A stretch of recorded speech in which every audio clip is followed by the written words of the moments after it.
और इन 5 कर्मेंद्री, 5 ज्ञानेंद्री और 1 मन, ये 11 इंद्रियों में सर्वप्रथम चंचल है ये मन रूपी इंद्र।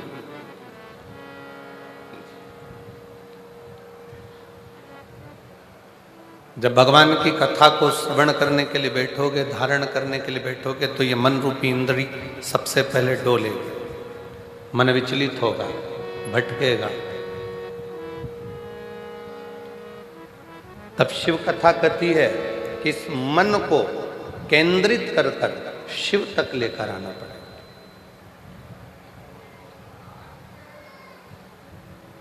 इस मन को केंद्रित कर कर भगवान शंकर तक लेकर आना पड़ेगा।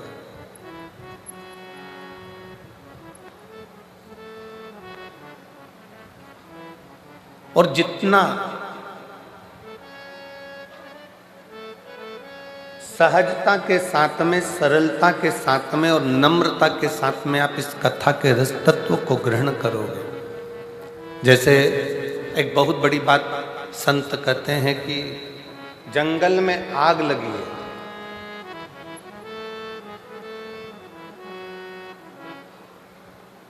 और जंगल में आग लगी है और बड़े बड़े वृक्ष जल रहे हैं, बड़े बड़े घास जल रही है, वृक्ष जल रहे हैं, पूरा जंगल धधक कर जल रहा है।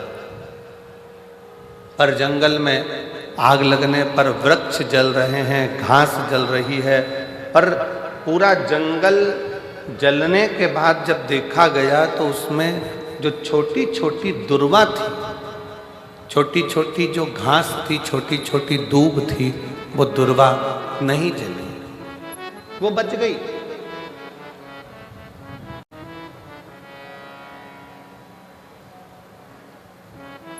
बड़े वृक्ष जल गए, बड़ी बड़ी घासें जल गई, पर छोटी छोटी दुर्वा, छोटी छोटी दूब वो बच गई,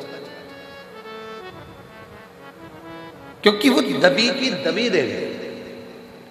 थोड़ा सा पानी गिरा, वो दुर्वा फिर उछल, फिर बढ़ना प्रारंभ कर दी।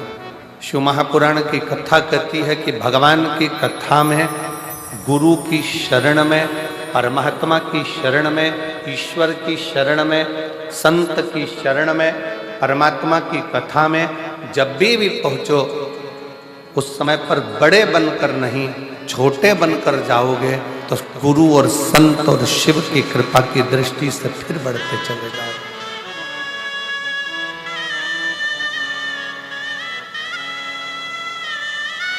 थोड़ा छोटा बनकर। एक बड़ा सुंदर प्रसंग पहले भी कथा में कहा है, आज फिर कहते हैं कि एक विशाल नदी है, बहुत बड़ी नदी, उसको अभिमान आ गया।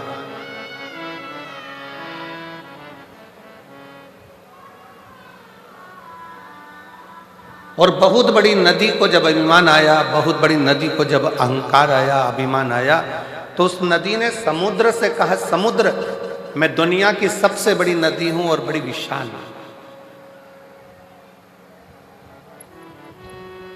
अगर तुझको मुझसे कुछ चाहिए तो बोल।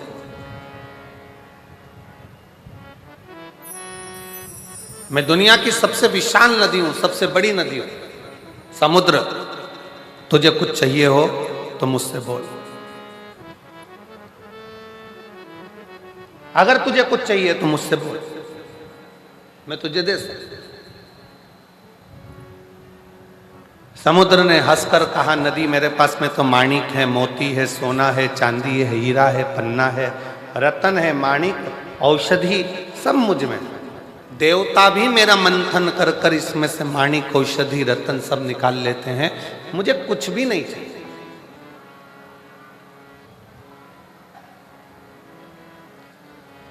कुछ तो मांग ले समुद्र। समुद्र कहता है मुझे कुछ नहीं चाहिए, मुझे चाहिए ही नहीं। नदी ने फिर बार बार कहा कि समुद्र कुछ तो मांग, समुद्र कुछ तो मांग, समुद्र कुछ तो मांग। समुद्र ने कहा, नदी अगर कुछ देना चाहती है तो मुझे हरी हरी दूबा, हरी दूब दुर्वा जानते हो ना सब लोग? हरी घास, हरी दुर्वा मुझे ला कर दे। नदी ने कहा, क्या रे समुद्र, तू मांग भी रहा है तो मुझसे क्या मांग रहा है? केवल हरी दूबा, हरी घास। मैं अभी लेकर आती हूं। नदी ने घाट के किनारे पर लगी हुई घास को, दुर्वा को अपनी जल की लहर से तोड़ना चालू करा। जैसे ही जल घाट पर जाता है, जैसे ही जल घाट पर पहुंचता है, वैसे ही दूबा के ऊपर पानी गिरता है तो दूबा नीचे झुक जाता है। फिर पानी आया, फिर दुर्वा नीचे झुक गई। पानी के वजन के कारण दुर्वा नीचे झुकती, फिर पानी आया, फिर नीचे झुक गई। वो घास, वो दुर्वा उखड़ नहीं पाई। आखिरी में नदी समुद्र के पास जाकर बोली, समुद्र, मैं तेरे लिए घास, हरी हरी दूबा लेकर नहीं आ सकी। समुद्र ने कहा, नदी, मैं ये जानता था कि तू मेरे लिए दूबा नहीं ला सकती, तू मेरे लिए घास नहीं ला सकती, क्योंकि उस दूबा में, उस घास में एक सबसे बड़ी चीज है उसकी नम्रता। जैसे ही पानी आता है, दूबा नीचे झुक जाती है, और जो जिंदगी में झुकना जानता है उसे कोई उखाड़ नहीं सकता।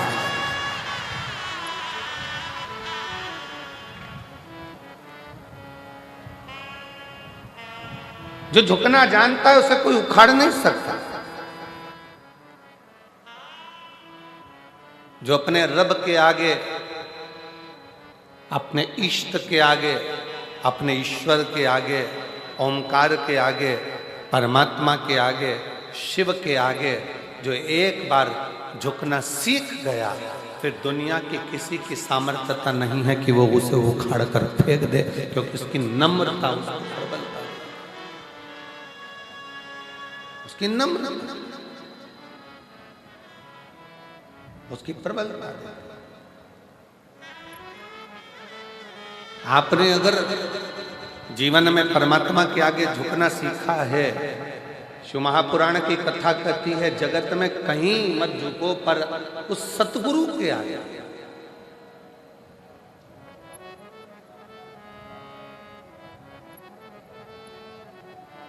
उस परमात्मा के आगे।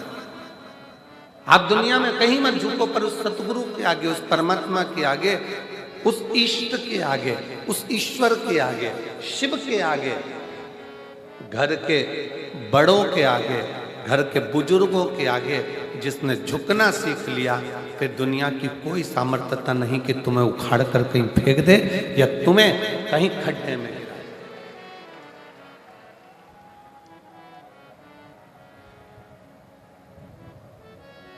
और मैंने तेरे ही भरोसे बाबा, तेरे ही भरोसे हवा बिच उड़ती जावांगी, बाबा डोर हटो छठीला में कटी जावांगी, भोले मैं तेरी पदन, शंभो मैं तेरी पदन, हवा बिच उड़ती जावांगी, बाबा डोर हटो छठीला में कटी जावांगी। किसकी सामर्थ्यता?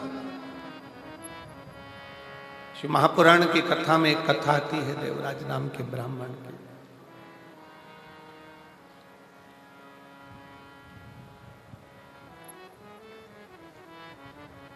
जीवन भर चोरी करी उसने, घर में पत्नी थी, बच्चे थे, पत्नी और बच्चों का भरण पोषण करने की जवाबदारी भी उस परमात्मा की। कितना सुंदर शिव पुराण में एक बात आती है कि एक बार माता पार्वती जी ने शिव जी से पूछ लिया था, क्या घर में बहुत गरीब कोई व्यक्ति है, बहुत गरीब बड़ा है, उसके पास में कुछ भी नहीं, अपने बच्चों का पालन कर रहा है, अपने परिवार को पाल रहा है, अपने परिवार को लेके चल रहा है, और उस गरीब बड़े व्यक्ति के पास में कुछ भी नहीं है। और मान लो उसके घर में कहीं से 8-10 मेहमान आ जाए, कोई अतिथि आ गए 10, कोई मेहमान आ गए, तो प्रभु उसके पास खाने की व्यवस्था नहीं है, रहने की व्यवस्था नहीं है, उसके पास कुछ पाने की व्यवस्था नहीं है, तो उसकी व्यवस्था कौन करेगा? शंकर भगवान माता पार्वती जी से कहते हैं, पार्वती एक बात अपनी बुद्धि में बिठा कर रखना, किसी के घर में अगर कोई बच्चा जन्म लेता है तो उसके जन्म के पहले माँ के स्तनों में दूध दे दिया जाता है, किसी के आने से पहले उसकी व्यवस्था कर दी जाती है।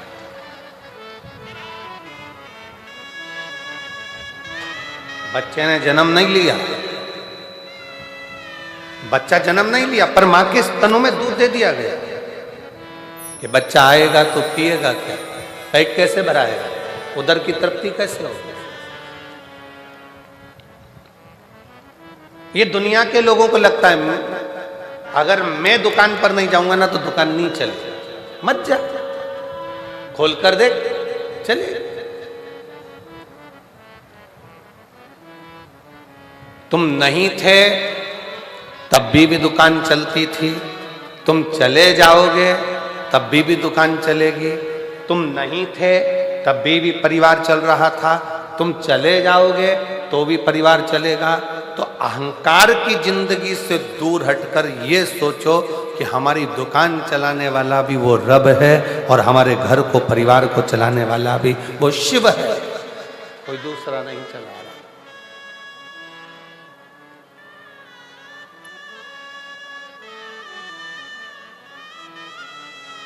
आप में से कई जीजियां मेरी बैठी हैं, कई जीजा मेरे ऐसे बैठे हुए हैं, पड़ोसन ने मना कर दिया, मेरे पास तो गाड़ी में जगह नहीं है, मैं तुझे नहीं ले जा सकती, फिर भी वो कथा में आके बैठ गए सबसे पहले। और जो बाद में आई गाड़ी से, उसने कहा मेरी गाड़ी में तो जगह नहीं थी, ये कैसे आके बैठ गए? तो तुम लेकर नहीं आओगे तो वो तो लेकर जाएगा, कैसे कैसे हाथ पकड़कर पहुंचाएगा, जवाबदारी उसकी है। तेरे मंदिर में आना मेरा काम है और मेरी बिगड़ी बनाना तेरा, ये जवाबदारी उसकी है, ये उसके ऊपर निर्भर करता है कि वो कैसे लेकर जाएगा, कैसे बिठाएगा, कैसे खिलाएगा, कैसे पिलाएगा। पार्वती जी कहती हैं, मान लो बाबा देवादिदेव महादेव से कहती हैं कि किसी के घर में बहुत गरीब बड़ा है, घर में अन्न का दाना तक नहीं है, बच्चों का भरण पोषण बड़ी मुश्किल से करता, बड़ी मुश्किल से, अपने परिवार को बड़ी मुश्किल से संभाल रहा, और उसके घर में आ गए 10-11 मेहमान।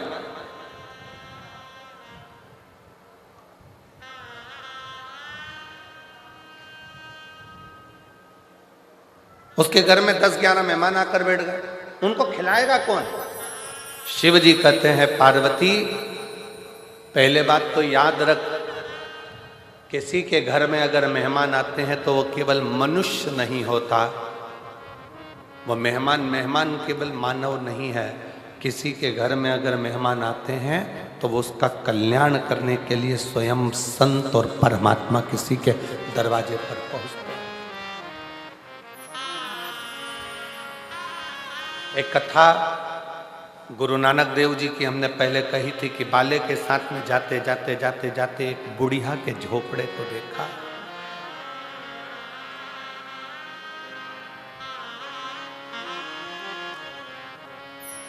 बड़े बड़े महल थे, उस महल में गुरु नानक देव जी नहीं रुके।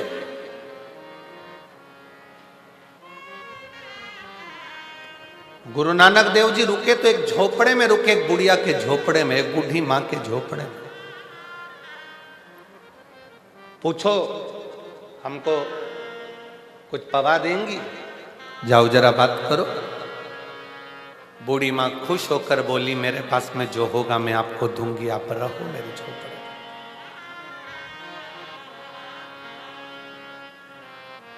झोपड़े के बाहर बूढ़ी माँ ने अपना बिस्तर लगाया, सो गई। झोपड़े के अंदर गुरुदेव सो रहे हैं। चलिए, बाले ने गुरु नानक देव जी से कहा कि प्रभु कितनी बूढ़ी है, छोटा टूटा सा झोपड़ा है, अपन चले। एक वर्ष के बाद गुरु नानक देव जी बाले के साथ फिर घूमते घूमते आए। भ्रमण करते करते जब वहां पहुंचे, बाले से कहा यहाँ रुकने की व्यवस्था देखो। तो बाले देखने के लिए गया कि वो बूढ़ी माँ का जो टूटा हुआ झोपड़ा था, वहां तो 4 मंजिल का महल बना हुआ था।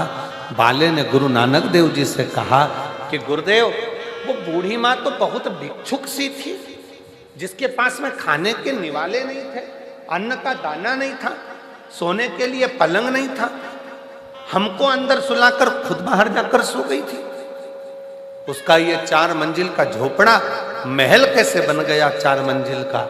गुरु नानक देव जी ने कहा, कभी भी अतिथि अतिथि नहीं रहता, अतिथि देवो। अतिथि अतिथि नहीं है, अतिथि अतिथि नहीं है।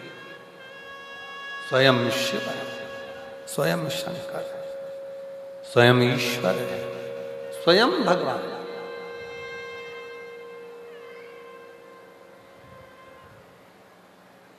आप आए हो, देवराज नामक का ब्राह्मण, जिसकी पत्नी है, जिसके बच्चे हैं, जिसका परिवार है, जिसका कुटुंब है, भगवान आराम से भरण पोषण सब कर रहा है, और तुम्हारे पेट भरने की जवाबदारी स्वयं शंकर की है, तुम्हारे पेट भरने की जवाबदारी स्वयं देवाधिदेव महादेव की है। पेट भरने तक की जवाबदारी उसकी है, पर तुम्हारी पेटी भरने की जवाबदारी महादेव की नहीं है।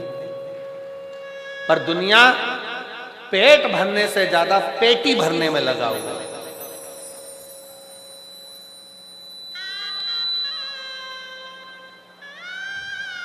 पेट भरने से ज्यादा उसकी जवाबदारी पेटी भरने की हो गई। मेरे बेटे के लिए मकान बना लूंगा, मेरे बेटे के लिए ये कर लूंगा, मेरी बेटी के लिए ये कर लूंगा, मेरे देवर के लिए ये कर लूंगी, मेरे जेठानी के लिए ये कर लूंगी, मेरे भाई के लिए वो कर दूंगा, मेरे बंधु के लिए वो कर दूंगा। अगर शिव महापुराण की कथा कहती है, तुम्हें वैभव मिले, तुम्हें कुर्सी मिले, तुम्हें पद मिले, तुम्हें प्रतिष्ठा मिले, तुम्हें यश मिले, तुम्हें धन मिले, तो शिव महापुराण की कथा कहती है सबसे पहला काम करना अपनी जिंदगी में कि किसी गरीब की आंखों में आंसू मत देखना। बस इतनी कृपा शिव तत्व कहती है। बन सके किसी के लिए काम आ सको तो आई।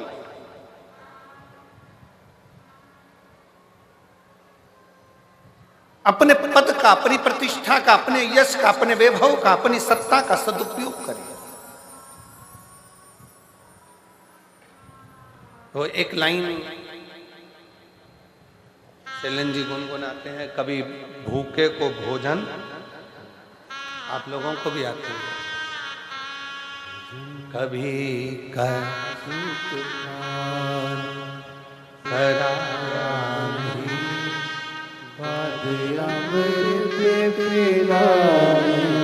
से क्या फायदा, कभी गिरते हुए को उठाया नहीं, बाद आंसू बहाने से क्या फायदा, कभी प्यासे को पानी पिलाया नहीं, बाद अमृत पिलाने से क्या फायदा।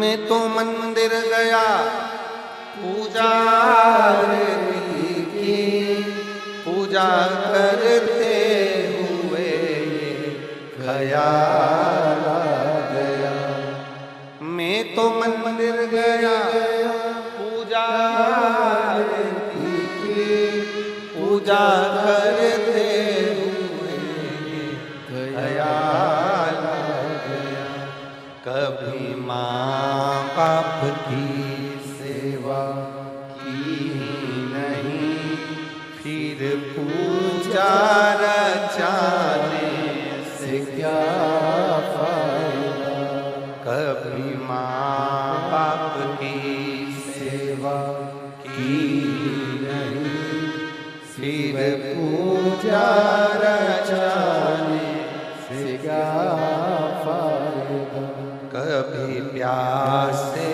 को पानी पिलाया नहीं, बाद अमृत पिलाने से क्या फायदा, वो लाभ क्या फायदा क्या?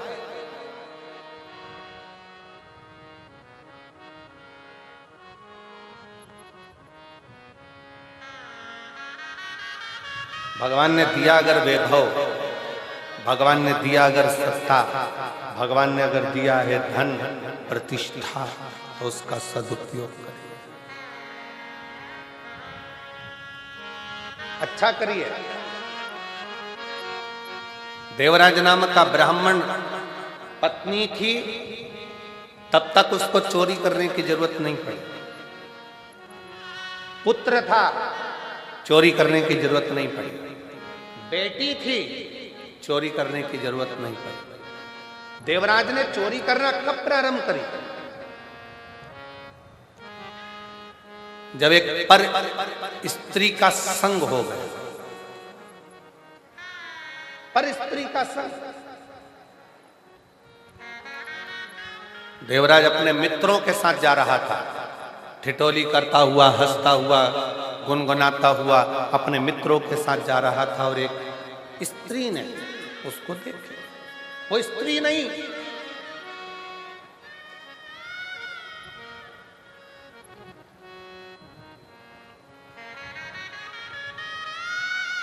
इसको मालूम नहीं पड़ा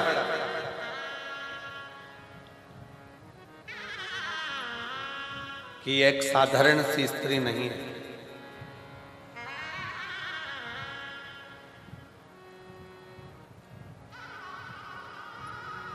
देवराज नाम के ब्राह्मण को उसने अपने जाल में फंसाया।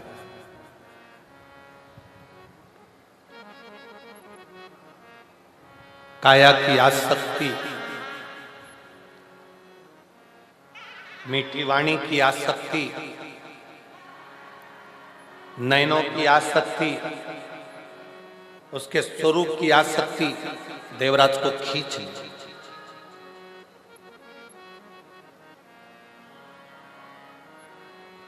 देवराज को खींच ली, और देवराज को खींचा। 1 महीना, 2 महीना, 3 महीना चलते चलते उसने पहले देवराज से कोई धन की कामना नहीं करी, कोई पैसे की कामना नहीं करी, पर स्त्री का संग। एक बात अपने भीतर उतार कर रखिए, जितने आस्था चैनल पर कथा सुन रहे हैं, जितने फेसबुक यूट्यूब पर कथा सुन रहे हो, जितने इस पवित्र भटिंडा पंजाब की पवित्र भूमि से कथा का लाभ ले रहे हैं, अपने जीवन में उतार कर रखना कि उस स्त्री ने पहले कोई धन की कामना नहीं करी, वैभव की कामना नहीं करी, सत्ता की कामना नहीं करी, लक्ष्मी की कामना नहीं करी। जब पूर्ण तरह से देवराज उस स्त्री के चुंगल में फंस गया, उसको नहीं मालूम था कि ये वेश्यावृत्ति करने वाली। जब बुरी तरह से फंस गया, और पूर्ण तरह से फंसने के बाद एक दिन इसने बस उस स्त्री ने देवराज से कह दिया कि वो रानी, राजा की धर्म पत्नी जो गले में हार पहनती है, वो हार मुझे चाहिए। पत्नी थी, चोरी करने की जरूरत नहीं पड़ी। देवराज ने चोरी नहीं करी, बच्चे थे, चोरी करने की जरूरत नहीं पड़ती, क्योंकि शिव महापुराण की कथा कहती है घर में पत्नी आती है ना, किसी लड़के की शादी होती है और घर में बहू आई ना, भगवान उसके हिसाब से उसकी तनख्वाह, उसका वैभव, उसका धन बढ़ाना प्रारंभ कर दे। उसका धन बढ़ाना भगवान खुद प्रारंभ कर देता, उसकी सत्ता बढ़ाना अपने आप प्रारंभ कर देता। शादी होने के बाद में बच्चे होते हैं तो भगवान फिर कहीं ना कहीं से एक जल का स्रोत बढ़ाता है, आवक बढ़ाना चालू कर देता, कोई नया काम चालू कर देता, कोई दूसरा काम चालू कर देता जिससे इसकी आवक बढ़े। परिवार में जितने सदस्य बढ़ते चले जाते हैं उतना उतना भगवान भी राहें खोलता चले जाता है, राहें खोलता चले जाता है। पहले के समय में और आज के समय में बहुत अंतर है जी। आज के समय में तो लोग कहते हैं हम तो और हमारे, जम के तो बोलो, हम दो और हमारे दो, और घर में कहीं के बुढ़ा बुढ़ी रहते हो तो उनको बाहर वृद्धाश्रम में फेंक दो। ये आजकल की रीति है, ये लोग आज की रीति में ऐसे जीते हैं। पर पुराने समय में शिव महापुराण की कथा कहती है, पुराने समय में हमारे माँ बाप भी हमारे साथ में रहे, हमारे 4 बेटे 4 बहुएं साथ में रहे, हमारा परिवार साथ में रहे, मामा मामी बुआ फूफा काका काकी सब हमारे साथ में रहे, सबको संजो कर चलते, सबको संजो।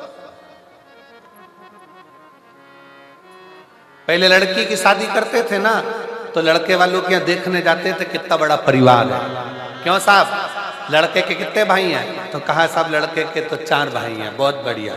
लड़की की बहन कितनी है? कि 5 बहन है। अच्छा, लड़के की मौसी कितनी है?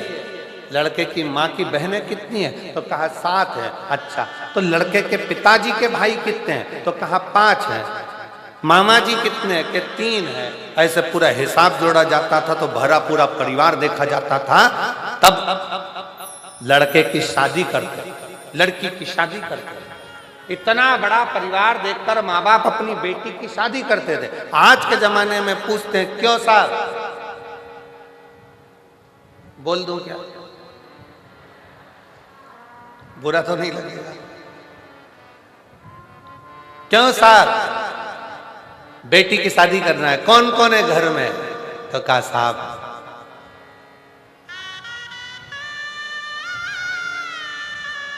लड़के की मां तो नहीं है, बाप है और 2 बहन है, लड़का है। अब घर पर जाकर लड़की के घर वाले विचार कर रहे हैं अभी 2 बहन है, अभी 2 बहन है। फिर दूसरा लड़का देखा, साहब तुम्हारे यहाँ कौन है? तो कहा साहब हमारे यहाँ पर लड़के की माँ है, बाप है, लड़का है, एक बहन है। फिर घर पे जाकर विचार करा, सास जिंदा है।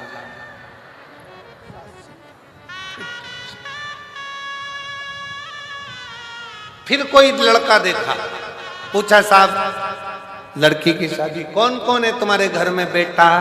लड़का बोला माँ को गए बहुत समय हो गया, मेरी बहन भाई कोई नहीं है, पिताजी हैं और मैं हूँ, और पिताजी भी भटिंडा में रहते हैं और मैं दिल्ली में रहता हूँ।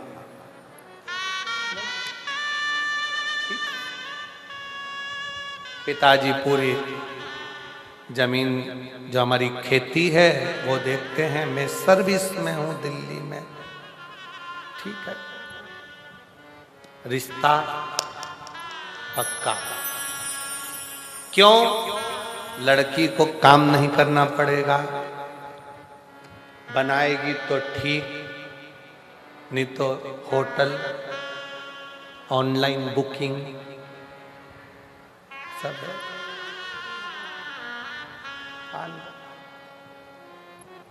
बड़ा धीरे धीरे धीरे धीरे करते करते परिवार इतना छोटा हो गया, इतना छोटा हो गया। पहले परिवार बड़ा होता था तो कोई आंख उठाकर नहीं देख सकता था। आज परिवार इतना छोटा हो गया कि दूसरों से डरना पड़ता है कि कोई हमारे ऊपर कोई क्रम ना कर दे, कोई दिक्कत ना।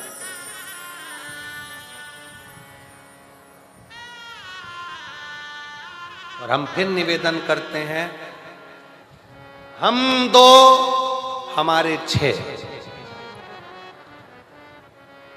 क्योंकि हमारे यहाँ की पुरानी रीति है, हमारे भारत की भूमि की पुरानी रीति है। मेरी जीजियां जब बाजार से कोई सामान खरीदने जाती थी तो एक सामान तो लेके आती नहीं थी, पूरा सेट की सेट लाती थी। थाली कितनी एक लेकर आती थी क्या? थाली जम के बोलो कितनी? 6। कटोरी 6, प्लेट 6, चम्मच 6, पूरा 6 का सेट लेकर आते थे। इसलिए निवेदन है अपने घर में भी कम से कम 6 का सेट तो रखो। 2 बुजुर्ग, दादा दादी, माता पिता और बेटा बेटी, कम से कम 6 का सेट बनाकर चलो कि घर में ये 6 का सेट समाप्त नहीं होना चाहिए। हमारे घर में भी कम से कम सेट बना रहना चाहिए। बुजुर्ग साथ में रहे, मम्मी पापा साथ में, माता पिता साथ में रहे, घर के बच्चे साथ में रहे, ये 6 का सेट चलता है। 6 का सेट।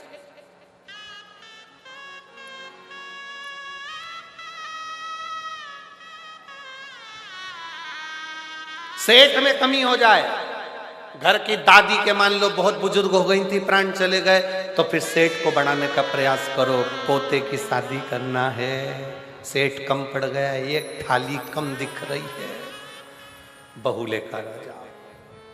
फिर सेठ गड़बड़ हो जाए, दादाजी बुजुर्ग हो गए थे, चले गए, तो बहू से कहो बेटा पोते का मुंह देखना है, सेठ बड़ा। फिर 6 का सेठ।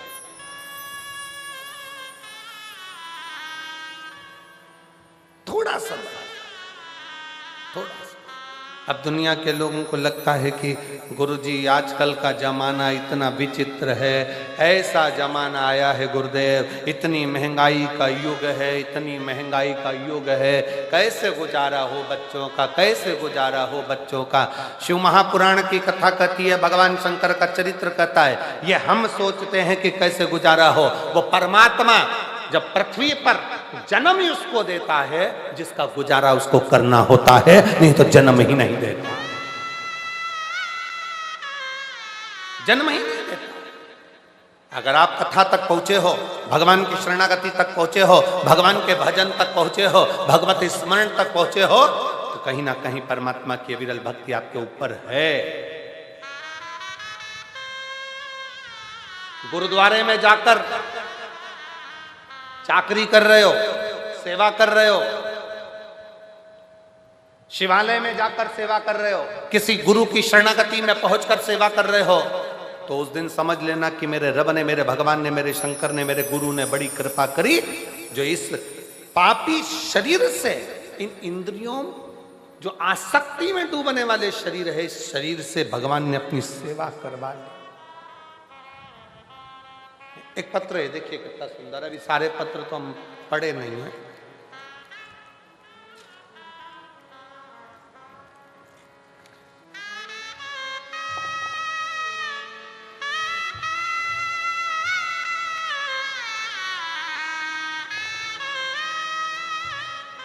उमा, मेरा नाम उमा मोर, लुधियाना से आई हैं।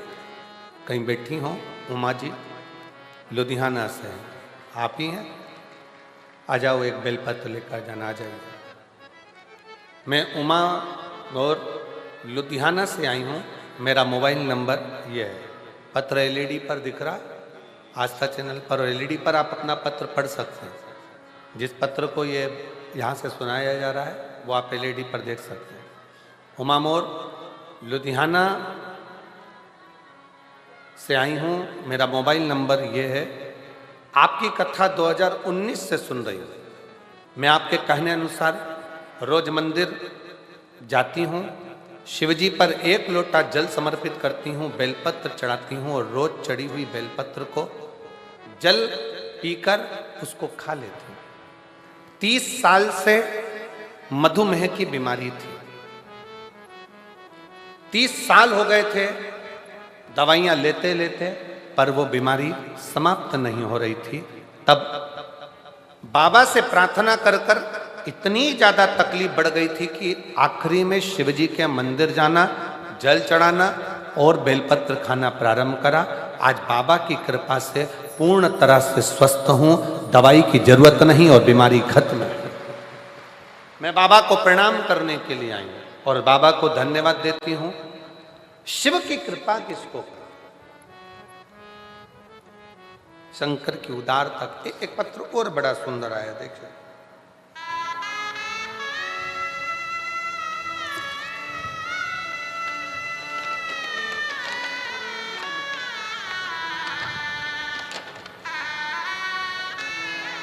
एक तो पत्र थोड़ा छोटा सा लिखा करो, इतना बड़ा बड़ा पत्र लिख देते हो, उसको पढ़े कितना, ये बताओ।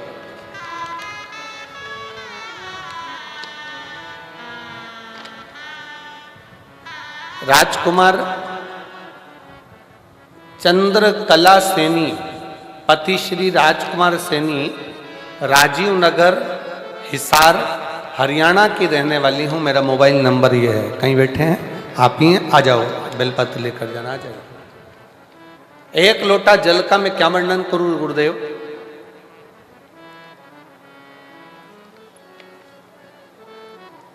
शरीर में कष्ट था, तब परिवार के नजदीक के लोग सीहोर जा रहे थे, उज्जैन जा रहे थे, तो हम भी बाबा से प्रार्थना करने वहां पहुंच गए। वहां से रुद्राक्ष लेकर आए, गलाकर उसको पीना चालू करा और बाबा की कृपा से स्वास्थ्य ठीक हुआ। पर गुरुदेव, एक निवेदन और करना चाहती हूं। हमने कभी जिंदगी में सोचा नहीं था कि मेरे 2 बच्चे हैं, दोनों की नौकरी क्या सरकारी में लग सकती है, ये हमने कभी विचार नहीं करा था। गुरुदेव, हम कंकर शंकर की भूमि पर पहुंचे, बाबा का कंकर शंकर पूजन करा, रुद्राक्ष लिया, बाबा से विनती कर कर आए, बाबा दुनिया के लोग कुछ भी कहें, पर मेरे बच्चे 2 हैं और दोनों का जॉब लग जाए, बस इतनी कृपा करना। बच्चों से कहा अपनी मेहनत को 4 गुना बढ़ाओ, जब भी एग्जाम देने के लिए जाओ तो 4 गुनी मेहनत कर कर, रात दिन एक कर कर, फिर शिव जी पे जल चढ़ा कर जाना। आज मैं बाबा को धन्यवाद देने के लिए आई हूँ। मेरा बड़ा बेटा HDFC बैंक में और छोटा बेटा VLD पशु का सरकारी डॉक्टर बन गया है और बाबा की कृपा से दोनों बेटे सरकारी नौकरी में लग गए हैं। मैं बाबा को प्रणाम करने के लिए आई हूँ। शिव शिव है, शंकर शंकर है। और मैंने तेरे ही भरोसे बाबा, तेरे ही भरोसे हवा में उड़ती जावांगी, बाबा डोर छड़ी रावण कटी जावांगी, भोले मैं तेरी वतन शंभो मैं तेरी वतन हवा बिच उड़ती जावांगी, बाबा डोर है तो छड़ी रावण कटी जावांगी, भोले मैं तेरी वतन शंभो मैं तेरी वतन हवा विच उड़ती जावांगी। उमा जी गौर लुधियाना से एक बार जोरदार ताली बजाएं साथ में।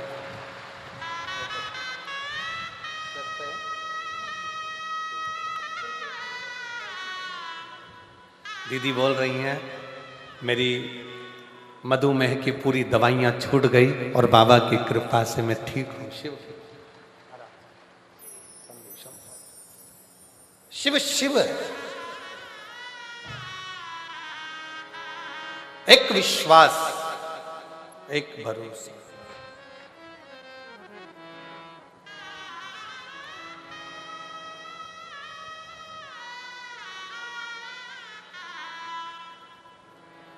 ना जाने कौन सा पुण्य बठिंडा वालों ने करा होगा जो ये दूसरी बार शिव महापुराण की कथा श्रवण करने का सौभाग्य मिला। बड़ी और मिला है मौका। मैं पूरे बठिंडा वासियों से और आसपास के रहवासियों से निवेदन करूंगा, ये योग, ये संजोग छोड़ो नहीं। जितना समय मिले उतना शिव की शरण में जाकर भगवान की अविरल कथा का रसपान करो, शिव तत्व श्रवण करो।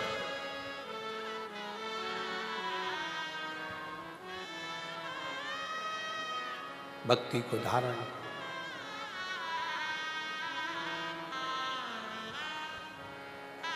उसने जन्म दिया है, पेट भरने की जवाबदारी उसकी है, उसकी। और तेरा ही दिया मैंने खाया पिया है, तेरा शुक्रिया है, तेरा शुक्रिया है। मुझे भोले बाबा ने बहुत दे दिया है, तेरा शुक्रिया है, तेरा शुक्रिया है।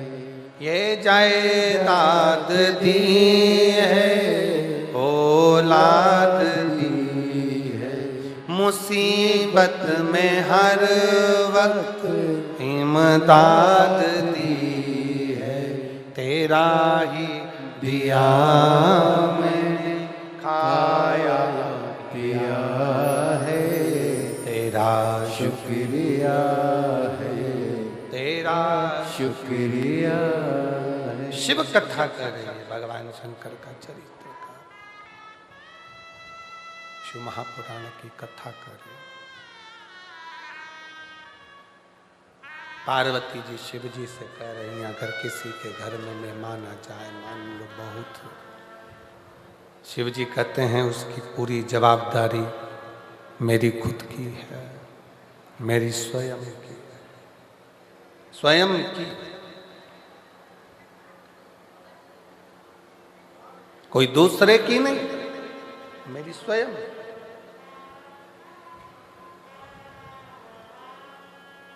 देवराज ब्राह्मण की धर्म पत्नी है, देवराज ब्राह्मण के बच्चे हैं, परिवार है, उसका पेट भरने की जवाबदारी उस परमात्मा की। पर देवराज ब्राह्मण जब किसी गलत स्त्री का संग पकड़ लिया, देवराज ब्राह्मण जब किसी गलत स्त्री का संग पकड़ लेता है, गलत स्त्री का संग धारण कर लेता है,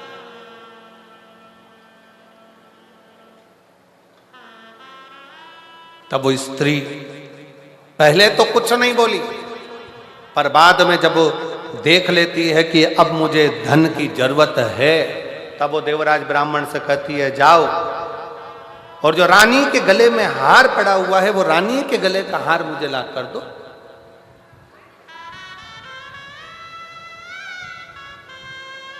जो रानी के गले में हार पड़ा है वो मुझे ला।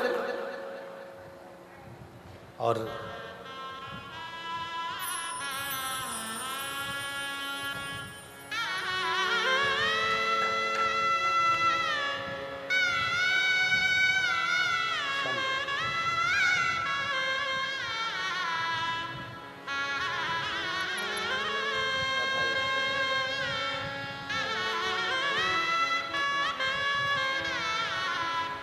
दोनों बच्चों का सरकारी नौकरी लगा है, एक बार जोरदार ताली बजाकर स्वागत करें।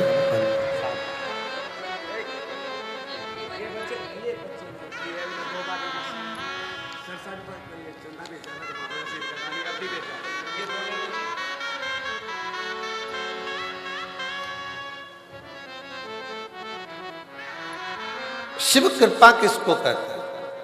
शंकर की उदारता किसको कहते हैं? शिव तत्व किसको कहते हैं?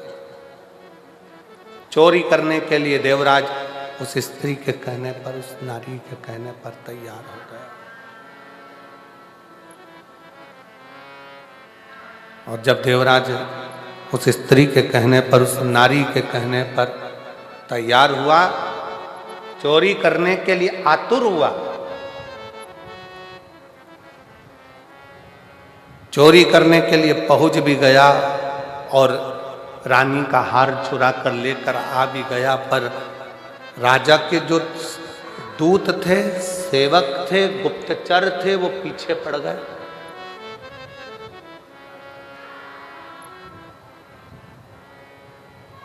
उन्होंने पीछा पकड़ लिया। भाग तक कहां जाए,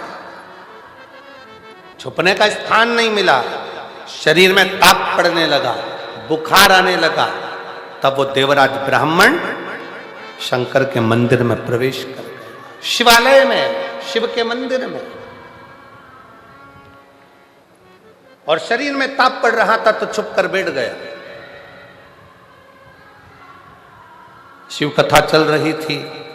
थोड़ी थोड़ी देर में महाराज जी चिल्ला कर कह रहे थे, हर हर महादेव। इसको बड़ा कछोटपन उत्पन्न हो रहा था, क्रोध आ रहा था, बड़ा। करे तो करे क्या?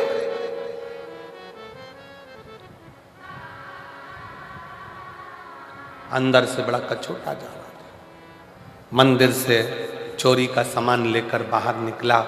एक बेलपत्र के वृक्ष के छांव में उसके प्राण छूट गए।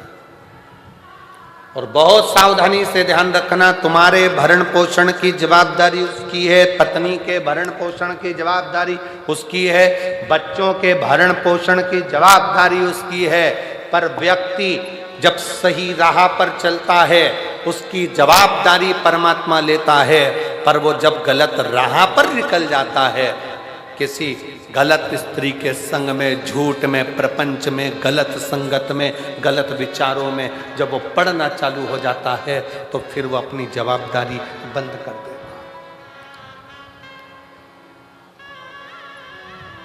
फिर वो अपनी जवाबदारी बंद कर देता है, फिर उसकी जवाबदारी समाप्त हो जाती है। वो कह देता है मेरे संगत में रहेगा, मेरे साथ में रहेगा, तो बात मेरे साथ में। आप ध्यान रखिए, जरा विचार करिएगा, जरा अपने स्मरण में लीजिएगा। जब आप 10 लोग एक साथ मिलकर कहीं जाते हो और 10 लोगों ने विचार कर लिया कि अपन को इस होटल में ठहरना है, यहाँ ये खाना खाना है, यहाँ पर रहना है, चाय पीना है, व्यवस्था करना है, ऐसा करना है, वैसा करना है, वो 10 एक साथ संगत के साथ में मिलकर चलोगे तो सुख पाओगे। संगत से हट गए और उसके बाद फिर कहीं जा रहे हो तो उसमें उसकी जवाबदारी नहीं। फिर संगत से हटकर कुछ कर रहे हो तो वो जवाबदारी उसकी नहीं। पर संगत के साथ में मिलकर कार्य कर रहे हो तो उसकी जवाबदारी। और मेरे भोले तेरा सहारा है, मेरे भोले तेरा सहारा है, मेरी नैया का तू किनारा है, मेरी नैया का तू किनारा है। संगत बैठकर भोजन कर रही है तो बैठकर भोजन करो। संगत अगर साथ में है, 10 लोग साथ में है, 15 लोग साथ में है, जैसा एक साथ नियम बना है वैसे चलोगे तो संगत चल।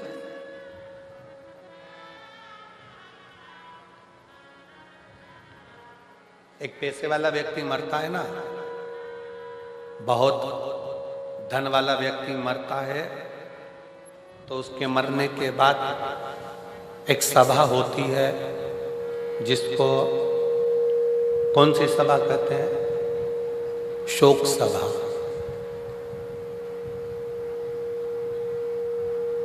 अब इधर का तो हमको नहीं मालूम, पंजाब का ऐसा फोटो मोटो रखकर सब बैठ जाते हैं, शोक सभा करते हैं। इधर भी होती है क्या? अरे जम के तो बोलो, आवाज नहीं आ रही है, बोलो जरा। होती है। अच्छा, पैसे वाला मरता है, धनपति मरता है तो शोक सभा होती है। कोई गरीबड़ा मरता है, कोई गरीब व्यक्ति मरता है, उसकी शोक सभा होती है क्या? नहीं होती, क्योंकि उसके इतने शोकी नहीं होते कि उसकी सभा करी जाए।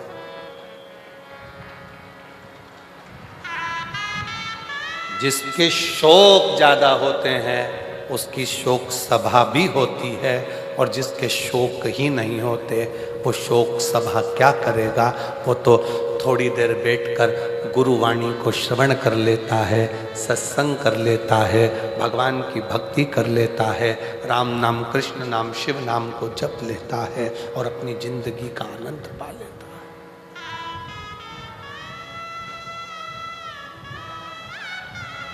अपने जीवन का आनंद पा लेता है,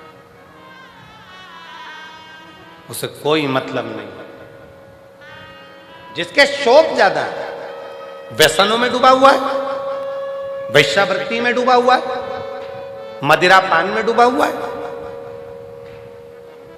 नशे में धुत है, गलत कार्य में डूबा हुआ है, गलत विचारों में डूबा हुआ है, गलत सोच में डूबा हुआ है, और जिसके कोई गलत ना संगत है, ना विचार है, ना शोक है, वो तो अपनी मस्ती में मस्त होकर भगवान की अविरल भक्ति को धारण कर रहा है, उसको क्या?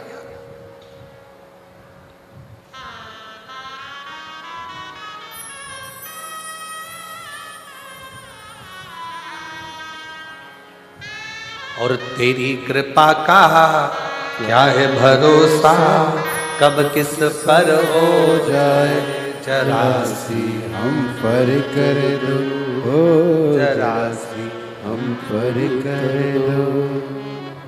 ये उसकी कृपा, उसकी दया,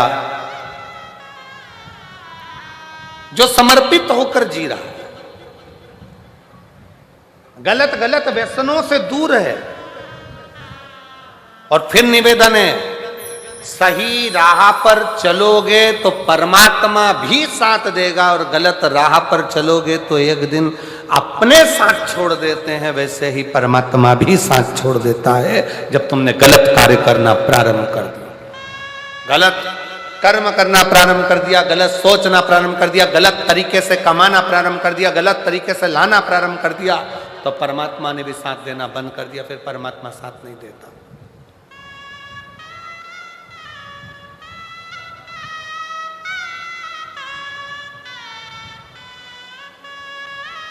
फिर परमात्मा साथ।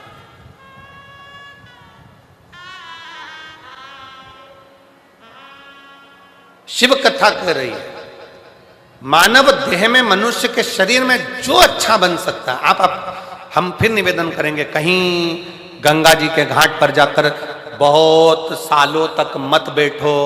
मंदिर, देवालय में, शिवालय में, कहीं पर भी तुम डेरा बनाकर मत बैठो।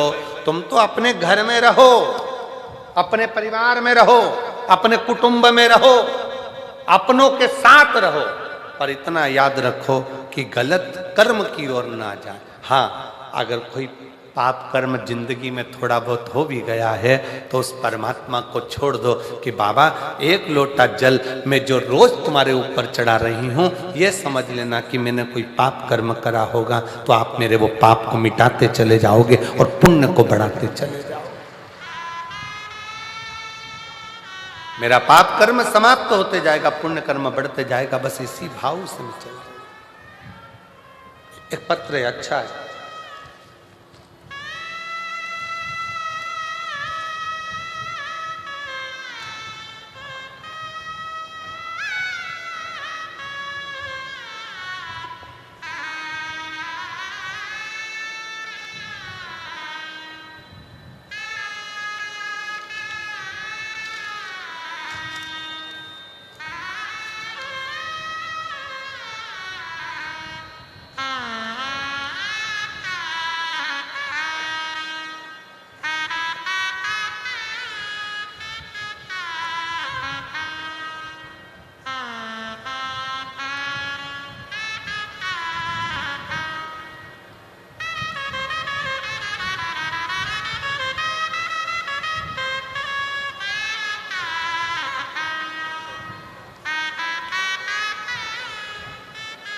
गांव बापोड़ा, जिला भिवानी। मेरे पति का नाम महावीर और मेरा नाम बबीता है। कहीं बैठी हों तो हाथ हिला सकती हैं। कहीं बैठे हैं? आ जाइए, आ जाइए, आ जाओ, आ जाओ। गुरुजी, 2022 से दुख चालू हुआ, ऐसी तकलीफें आना चालू हुई कि बर्बादी होना निश्चित है। हमें आपकी कथा के बारे में नहीं मालूम था। तब किसी एक बहन के कहने पर आपकी कथा सुनना प्रारंभ करी। शिवजी के मंदिर में एक लोटा जल शंकर को चढ़ाना प्रारंभ करा और सुमिरन करना प्रारंभ करा। शिव को भजे, एक लोटा जल चढ़ाए और कुछ नहीं। गुरुदेव, बच्चादानी में रसोली हो गई, गांठ हो गई, डॉक्टर ने ऑपरेशन का कह दिया। साथ में बच्चों का विवाह नहीं हो रहा, जो धन था वो किसी ने हड़प लिया। इतनी तकलीफों के साथ में कैसे जीवन जी, कुछ भी हाथ में नहीं था। तब 2022 पूरा निकल गया। तब 2023 में किसी के कहने पर कथा प्रारंभ करी। हमने सुना है कि पंडाल में बैठकर कथा सुनने का क्या लाभ होता है, तो कोई मुझसे पूछे कि पंडाल में बैठकर कथा श्रवण करने का क्या फल है। ये मेरी बाबा से मैंने विनती करी थी। मेरी गर्भ की गांठ, बच्चेदानी की गठान समाप्त हो जाएगी, मेरे दोनों बच्चों का विवाह हो जाएगा और बच्चों का काम धंधा लग जाएगा। 8 कथा सुनूंगी। आज बाबा की कृपा से आपको दोनों बच्चों का विवाह हो गया। ये छोटे बच्चे का विवाह भी हो रहा है, रसोली गांठ भी समाप्त हो गई और बाबा का गया हुआ मेरा सारा धन भी आ गया। ये कथा आज 8वीं पूरी हो रही है पंजाब के भटिंडा में। पंजाब भटिंडा में मेरी 8वीं कथा आज पूरी हो रही है और बाबा ने मुझे सब कुछ दे दिया जो मुझे चाहिए था। शिव शिव है, शंकर शंकर, और निमंत्रण पत्रिका भी दी है। अब दे तो दी और इन सबको सुना दी और सब आ गए तो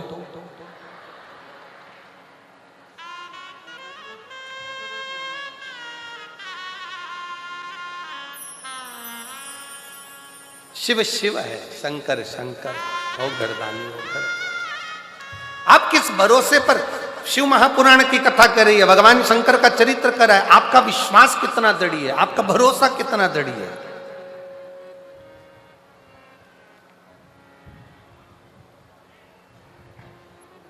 आप जितने भरोसे से, जितने विश्वास से,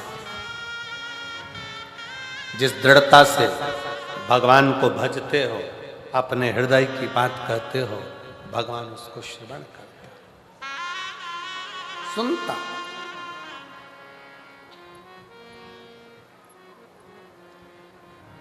तेरे दरबार की बाबा निराली शान तेरी,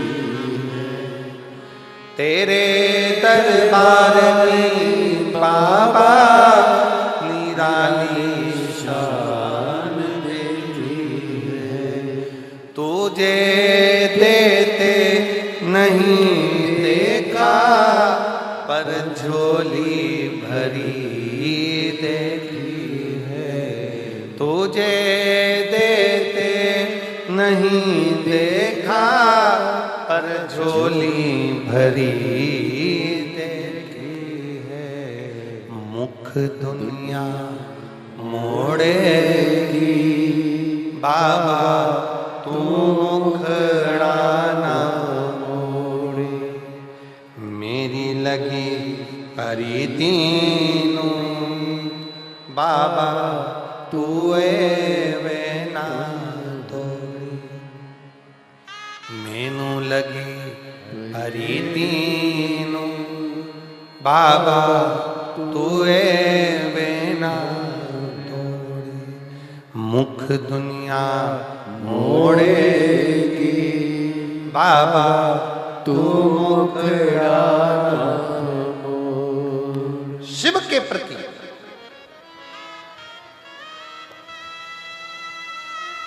देवराज ब्राह्मण का चरित्र कर रहा है, स्वयं तक सीमित है, पत्नी तक सीमित है, परिवार तक सीमित है। आप अच्छा कर्म करते रहिए, परमात्मा साथ देता रहेगा, आपका हाथ पकड़ कर आगे बढ़ाता रहेगा। और जहां गलत संगत में चले गए, गलत विचार में पहुंच गए, गलत दृष्टि में पहुंच गए, वहां दिक्कत।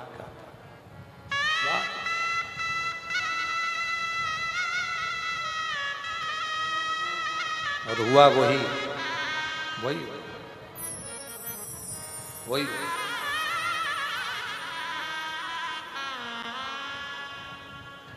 देवराज ब्राह्मण गलत संगत में पहुंच गए। एक पर स्त्री के चक्कर में, एक गलत नारी के चक्कर में, गलत स्त्री के चक्कर में आज उसके प्राण चले गए।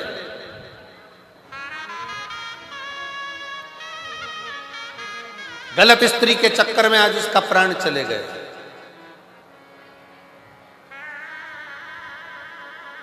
बेलपत्र के वृक्ष के नीचे प्राण छूट गए। शंकर जी की पावन कथा उसके कानों में, शिव जी की पवित्र कथा उसके श्रवण में थोड़ी देर की चली गई थी तो बेलपत्र की छाया में चला गया। अच्छा देखो, देवराज की कथा एक बात बहुत अच्छी कह रही है, थोड़ा ध्यान लगाएंगे तो आपके स्मरण में आएगा कि देवराज ने, भले उसने चोरी करी, गलत काम किया, पर मरने से पहले शंकर के मंदिर में बैठकर 2 क्षण की शिव पुराण की कथा सुन ली और बेलपत्र की छांव में उसके प्राण चले गए। ये अच्छा कर।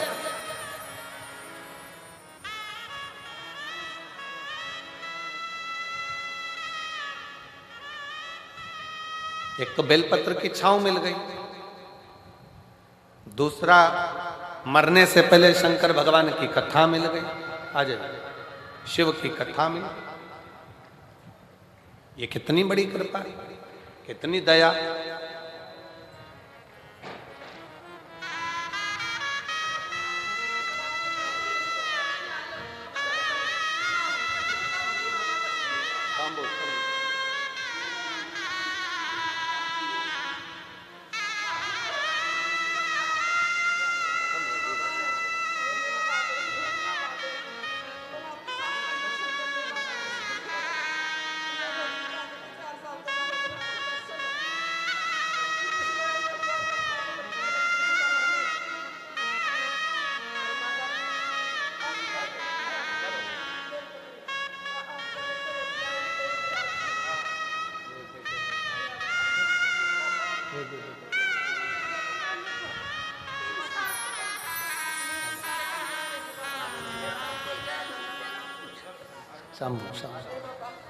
और तेरा ही दिया मैंने खाया पिया है, तेरा शुक्रिया है, तेरा शुक्रिया है। मुझे भोले बाबा ने बहुत दे दिया है, तेरा शुक्रिया है, तेरा शुक्रिया है। दीदी कह रही है कि पूरे उजड़ गए थे, कुछ भी नहीं था, लाले भी पड़ गए।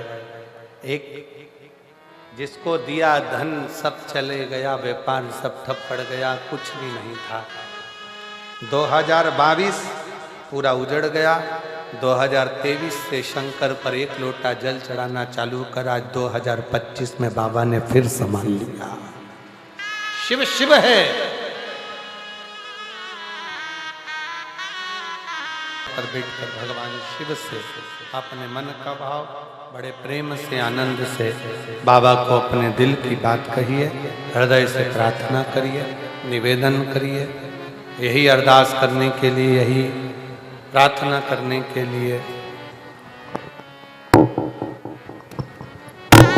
बाबा देवद्र महादेव के द्वार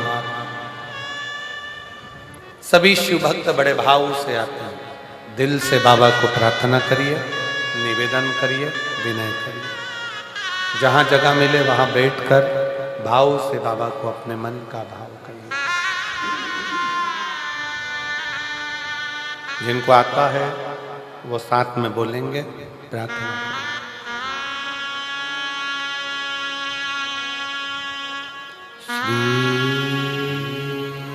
शिवाय नमस्तु श्री शिवाय नमस्तु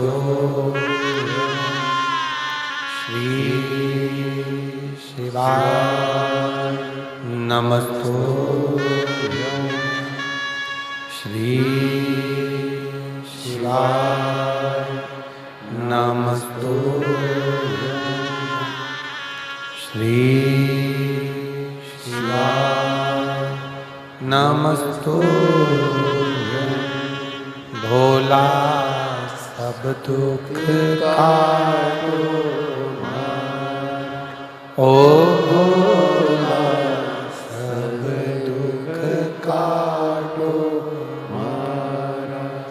शिव शंकर जपो तेरी माला भोले बाबा जपो तेरी माला भोला सब दुख काटो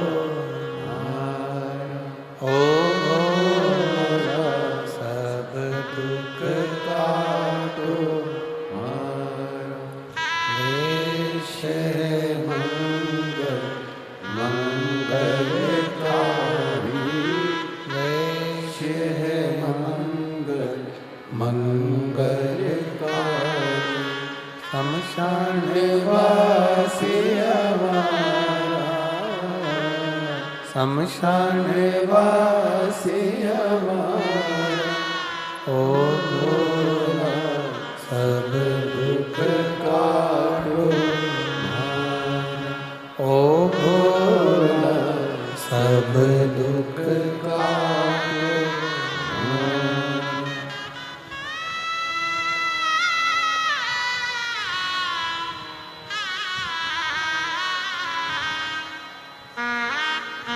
भगवान देवादिदेव महादेव भगवान शिव ओगरदानी त्रिकालदर्शी कैलाशी विनाशी शंकर की कथा कर रही है। जीवन उसने दिया है, उसके दिए पर आप और हम जी रहे हैं। केवल एक भगवान का भजन, ईश्वर पर भरोसा, दृढ़ता जीवन का एक आनंद था, जीवन का एक सुख है। शिव कथा कर रही है, भगवान शंकर का चरित्र करा।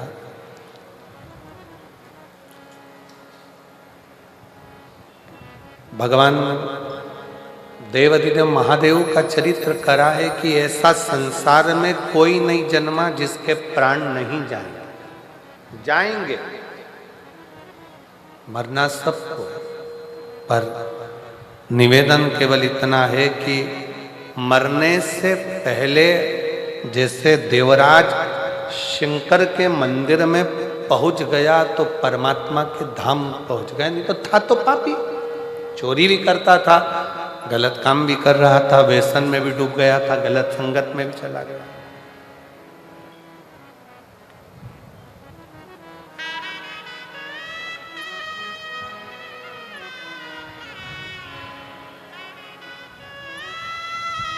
आज का व्यक्ति जितना संसार में जन्म लेने वाला है वो कोई ना कोई दवाई का प्रयोग करता है। पर एक बात बताओ, दवाई पर भी एक्सपायर डेट लिखी होती है। बोलो सही है कि गलत है? अरे जम के तो बोलो जरा, लिखा होता है ना। 2022 में बनी है, 2024 में 12-24 में ये एक्सपायर हो जाएगा। मेडिकल पर से लेकर आते हो और वो तुमको एक्सपायर दवाई दे दे तो तुम लाओगे क्या? अरे जम के तो बोलो जरा, उसका कोई मोल तत्व ही नहीं, उसका कोई महत्व ही नहीं, उसको लाकर करोगे। मतलब जो दवाई आपको जिंदगी देती है वो दवाई भी एक दिन मर जाती है, वो दवाई भी एक्सपायर हो जाती है।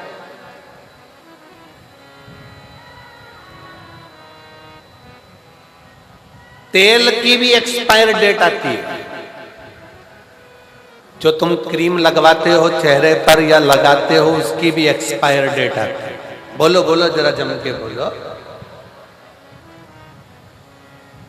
सबकी एक्सपायर डेट।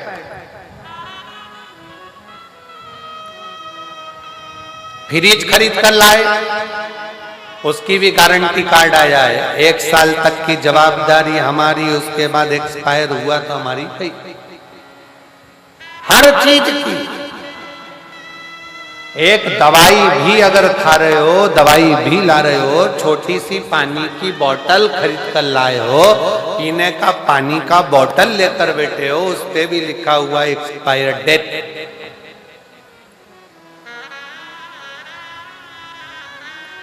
जो दवाई हमको जिंदगी देती है वो दवाई भी एक दिन जम के बोलो एक्सपायर हो जाती है।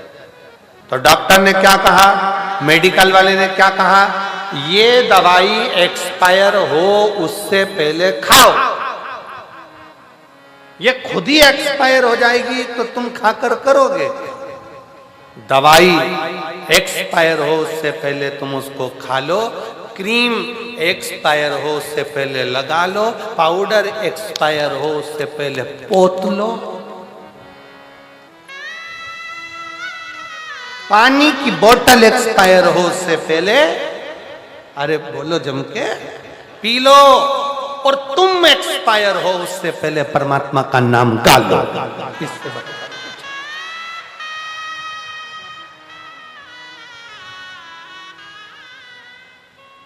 सबकी तारीख आखिरी है, आती है, लिखा है, बस अंतर इतना है, बोतल पे लिखी होती है, दवाई पर लिखी होती है, क्रीम पर लिखी होती है, सामान पर लिखी होती है, पर मनुष्य को नहीं मालूम कि उसकी एक्सपायर डेट कब की है। लिखी सब की है। इसलिए शिव कथा कहती है, भगवान शंकर का चरित्र कहता है, शिव महापुराण का कथा कहती है कि ये तारीख जो लिखी है, इसको जो भगवान ने समय दिया है, इसको इतनी अलमस्तता से जियो, भजन से जियो, इतने स्मरण से जियो, भक्ति करते करते अपने जीवन को जीने का प्रयास करो। जो मिली है, जो मिला है समय, उसको जियो।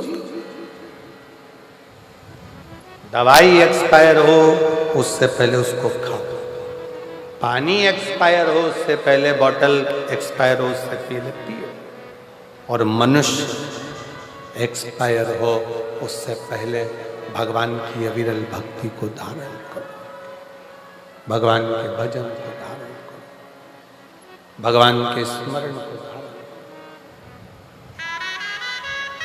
किसी को नहीं मालूम कब किसका कौन सा आखिरी पल हो, किसको मालूम।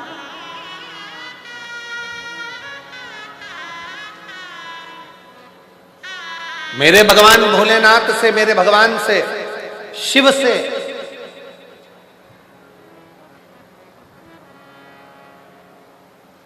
कभी जाना भगवान की शरणागति में,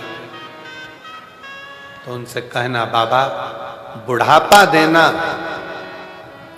पर बुढ़ापे में पलंग मत पकड़ा देना। बुढ़ापा देना तो हाथ में माला पकड़ा देना, पर पलंग मत पकड़ा देना। बुढ़ापे में अगर माला पकड़ा दी तो चल जाएगा, पर बुढ़ापे में पलंग पकड़ा दिया तो नहीं चलेगा। बुढ़ापे में अगर पलंग पकड़ा दिया तो ना मैं चल सकती ना फिर सकती, दूसरे के मोहताज होकर जिंदगी जीती हूँ। मेरे बाबा, मेरे शंभू, मेरे शंकर, अगर बुढ़ापा देना तो हाथ में माला पकड़ा देना, पर पलंग मत पकड़ा। माला पकड़ाओगे तो एक दिन मैं तेरी शरण में चली जाऊंगी और मेरा जीवन स्वर्गमय हो जाएगा। अगर पलंग पकड़ा दिया तो ये स्वर्ग नहीं है, ये जीवन नरक है। जिनको पलंग पर पकड़ा हुआ देखते हो, पलंग पर तड़पता हुआ देखते हो, आईसीयू में पड़े हैं, वेंटिलेटर पर पड़े हैं, मौत भी, बड़ी बीमारियां शरीर में हो जाती है और वो मौत को मांगते हैं, भगवान अब तो उठा ले, भगवान अब तो उठा ले, पर भगवान भी नहीं उठाता। जरा विचार करिएगा, भगवान से प्रार्थना करना कि बुढ़ापे में मुझे पलंग नहीं माला पकड़ाना, पलंग पकड़ाऊंगा, पकड़ाओगे तो मैं तेरे दरवाजे नहीं आ सकता, पर माला पकड़ाओगे तो ऐसी भटिंडा में कथा सुनता रहूंगा और तेरी भजन को करता, तेरी भक्ति को धारण करता रहूंगा, तेरे भजन को गाता रहूंगा, तेरा स्मरण करता। शिव कथा कर रही,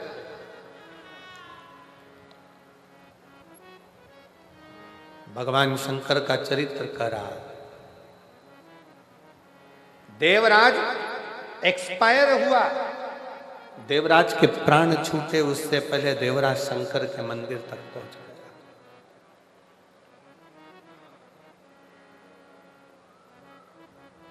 जाते रहो शिवालय तक,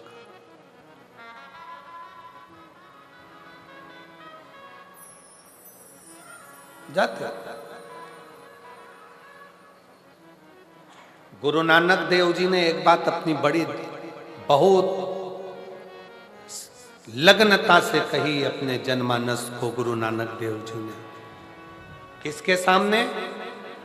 संत नामदेव जी के सामने।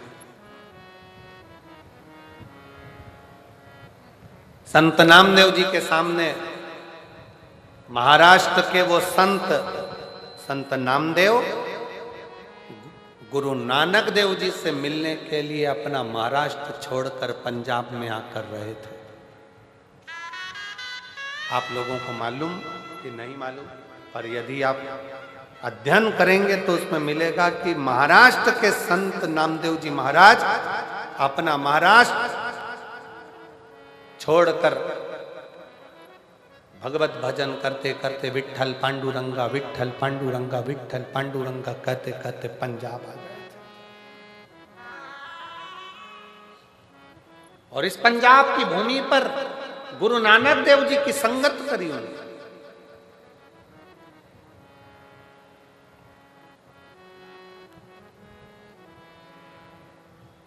और गुरु नानक देव जी के पास में एक दिन संत नामदेव जी बैठे थे।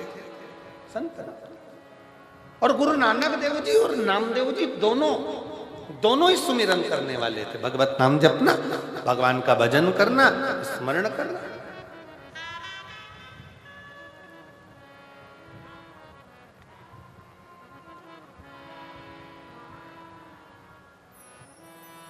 एक दिन गुरु नानक देव जी ने नामदेव जी से कहा, नामदेव, अगर मानव की देह मिली है, गुरु नानक देव जी कहते हैं, नामदेव, अगर मानव का शरीर मिला है, मनुष्य की देह मिली है, तो संसार में आने के बाद भय भी बहुत होता है। भय भी बहुत होता है कि पाप मिलेगा कि पुण्य मिलेगा।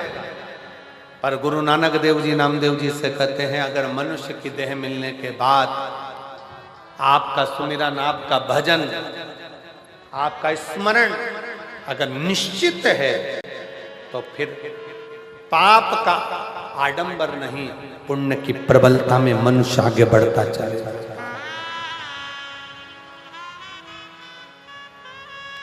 शिव महापुराण कथा करती क्या? शंकर की कथा क्या देती है? शंकर की कथा आपको आडंबर से दूर कर देती है। शिव की कथा में ना बेल है, ना भभूति है। शिव की कथा में ना श्रीफल, ना नारियल। शंकर की कथा में तो केवल एक काम है, बैठे बैठे भगवान का भजन करो, मौका मिले तो एक लोटा जल लेकर शंकर को समर्पित करो। अपना भजन स्वयं को करना पड़ेगा, कोई दूसरा नहीं करेगा। अपना भजन स्वयं करिए, कोई दूसरा नहीं कर सकता। शहनाई थोड़ा श्लोक। अपना भजन स्वयं करिए, अपना स्मरण स्वयं करिए, कोई दूसरा नहीं। हम पहले भी कथा में कहे हैं, छींक आएगी अपने को खुद को छींकना, खांसी आएगी अपने को खुद को खांसना। अब तुमको आ रही छींक और तुम पड़ोसी से कह रहे छींक, वो छींक भी देगा तो तुम्हें कौन सा फायदा है। अपने को चल रही खांसी, पत्नी से कह रहे खांस, तो पत्नी खांस भी देगी तो तुम्हें कौन सा फायदा। पेट दुख रहा तुम्हारा, दवाई खिला रहे बेटे को, तुम्हारा कौन सा फायदा। सिर तुम्हारा दुख रहा, टेबलेट तुम्हें खाना थी, खिला रहे पड़ोसी को, तुम्हारा कौन सा फायदा। शिव महापुराण की कथा गुरु नानक देव जी महाराज नामदेव जी से कहते हैं, अपने को पेट दुखा, अपने को दवाई खाना है, अपन ने पाप किया तो अपने को सुमिरन कर कर उसको धो डालना है, भजन कर कर समाप्त कर, कोई दूसरा नहीं करेगा, स्वयं।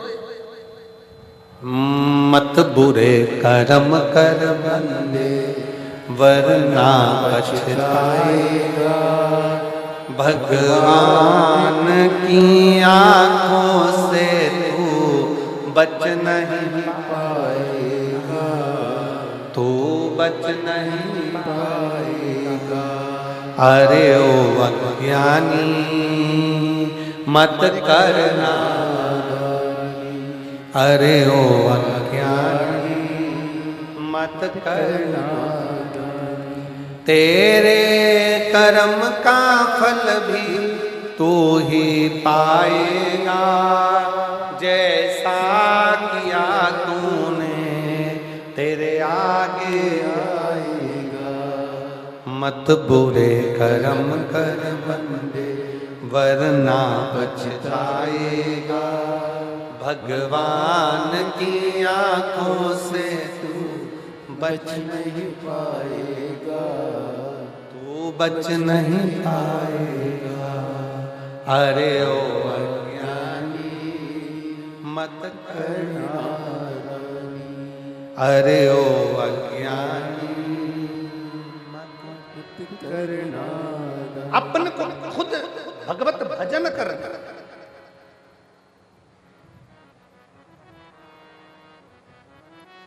स्वयं को भजन करना। वो कहते हैं ना, जो बोले सो निहाल। अब शब्द पर जाइए, जो बोले सो निहाल।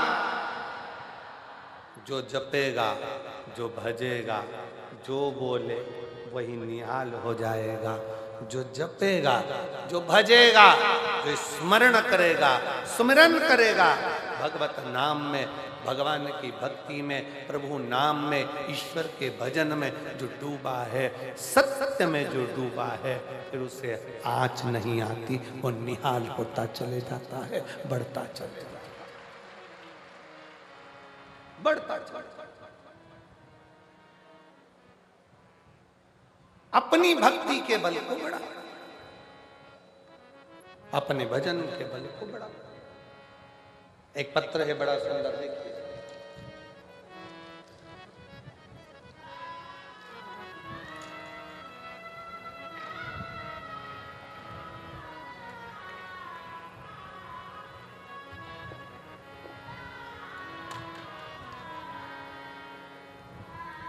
मैं गुरुजी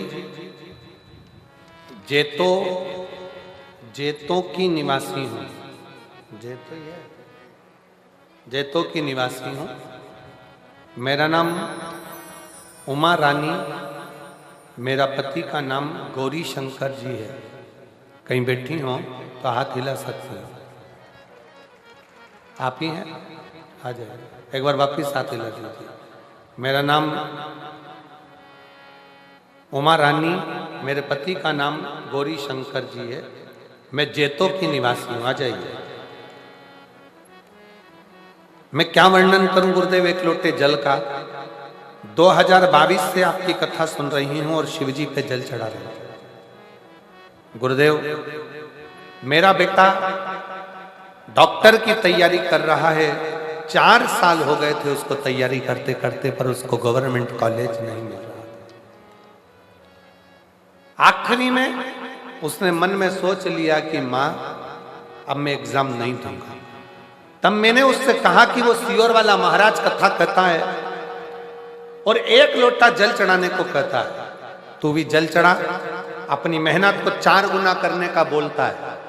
वो सियोर वाला महाराज कहता है कि अपनी पढ़ाई को 4 गुना बढ़ा, मेहनत 4 गुना कर, परिश्रम 4 गुना कर, रात दिन एक कर। तो वो सियोर वाला महाराज कहता है 1 लोटा जल तेरा बदलेगा, कल जरूर बदलेगा, तू लग पीछे। अब मेरे बेटे ने कहा एक बार और मैं एग्जाम देकर देखता हूं, सीट की तैयारी करता हूं। और एमडी के लिए मेरे बेटे ने फिर वापस तैयारी आपके कहने पर करी और बाबा की ऐसी कृपा, मैं क्या कहूं गुरुदेव। मेरा बेटा बोला, मां, सियोर वाला महाराज तो कहता है कि पंडाल में बैठकर जो मांगते हो वो मिलता है, चल अपन चलते हैं। 2024 में मैं श्री अमरजीत जी को धन्यवाद देती हूँ जो उन्होंने हम पंजाब वासियों को ये 2 बार कथा सुनने का लाभ दिया। मैं अमरजीत जी भटिंडा 2024 में 7 दिन की पूरी कथा सुनकर गई और बाबा से प्रार्थना कर कर गई। आज मेरा बेटा वापिस फिर एग्जाम की तैयारी करते करते आज मेरा बेटा डॉक्टरी के लिए सिलेक्ट हो गया और एमडी की सीट उसको मिल गई है और मेरा बेटा कॉलेज में पढ़ रहा है। मैं बाबा को यहां धन्यवाद देने के लिए। शिव तत्व किसको कहते? उस मां ने अपने पत्र में लिखा कि मेरे बेटे ने जब हिम्मत छोड़ दी तब मैंने उससे एक ही बात कहा। वो सियोर वाला महाराज कहता है कि अपनी पढ़ाई को 4 गुना बढ़ाओ, अपने कर्म को बढ़ाओ, अपनी मेहनत को बढ़ाओ, रात दिन एक कर दो और फिर शिव जी को 1 लोटा जल चढ़ाओ और दिल से बाबा का स्मरण कर कर जाओ तो बाबा सुनता जाओ, सुनता जाओ। अब आज का व्यक्ति ऐसा हो गया कि वो मेहनत करना ही नहीं चाहता। उसे तो आज के व्यक्ति को तो ये चाहिए कि कहीं का ऐसा बाबा मिल जाए जो ऐसी घुमा के कहीं ना कुछ फेंक दे और नीचे से सोने के हंडे निकल जाए। तो ऐसा महाराज कहीं का हो तो हमको भी मिलवा दो तो हम भी उससे मिल लेंगे। मेहनत करो, परिश्रम करो, अपनी लगनता से करो, मेहनत करो, परिश्रम। बोल बम का नारा है, जम के बोलो जरा, बोल बम का नारा है, सारी समस्या का हल। अब करो मेहनत, अपना परिश्रम, बिना आडंबर के, बिना दिखावे के। आडंबर में नहीं पढ़ना, दिखावे में नहीं पढ़ना, गलत विचारों में नहीं पढ़ना। 1 लोटा जल दिल से अपना नमन करो, प्रार्थना करो, विनय करो और भगवान की विरल भक्ति धारण करते हुए अपने परिश्रम को करते रहो, मेहनत करते रहो।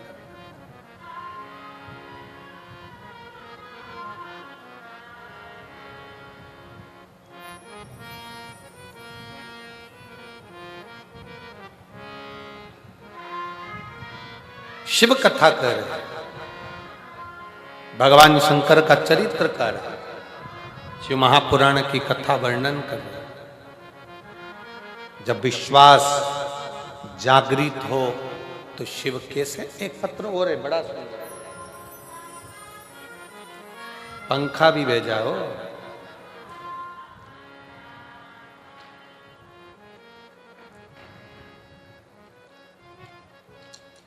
मेरा नाम खुशी सैनी, उम्र है 35 वर्ष, धर्म पत्नी चिरंजीव लाल सैनी, सिकर राजस्थान से आई हैं। मेरा मोबाइल नंबर ये है। कहीं बैठी हैं आप ही हैं, आ जाइए, आ जाओ। पहले एक फोटो देखेंगे पहले नंबर का। शरीर में एक बीमारी हो गई थी, जिस बीमारी का हल डॉक्टरों के पास भी नहीं मिल रहा था। एलईडी पर अगर आप देख रहे होंगे तो एलईडी में आप पहले नंबर का फोटो देखिए, जिसमें शरीर में जो बीमारी हुई थी उसमें शरीर के खाल निकलना प्रारंभ होकर पूरे शरीर बीच में से फटना प्रारंभ हो गया था। चीरे लग जाते थे अपने आप शरीर में और पूरा शरीर बेकार हो जाता। दूसरा वाला फोटो, पहला वाला फोटो अपत्र। एक बीमारी मेरे पूरे शरीर में हाथों की ओर से प्रारंभ हुई। मेरे छोटे छोटे बच्चे गुरुदेव, मैं उनका भी कोई काम नहीं कर पाता। यह बीमारी मुझे 2019 से हुई। डॉक्टरों को भी दिखाया पर इसकी कोई दवाई नहीं, इसकी कोई दवाई नहीं मिली। तब मैं परेशान हो गई। सारे डॉक्टरों का इलाज कराती कराती थक गई। तब किसी के कहने पर बाबा पर एक लोटा जल चढ़ाना, रुद्राक्ष गलाकर शिवजी पर जल चढ़ाकर उसको शरीर पर लगाना और पीना प्रारंभ करा। आज मैं बाबा को धन्यवाद देती हूँ। बाबा 2019 से इलाज कर कर कर थक गई, तब जाकर 2025 में आज बाबा की कृपा से मेरा पूरा शरीर ठीक हो गया और मैं शरीर का हाथ वापिस फोटो में लगा। अब दूसरा फोटो आपको एलईडी पर दिखाया जा रहा है। बाद में मेरा शरीर पूर्ण तरह से ठीक हुआ, उसका फोटो लगाया गया। पहला फिर दूसरा। शिव तत्व किसको कहते हैं?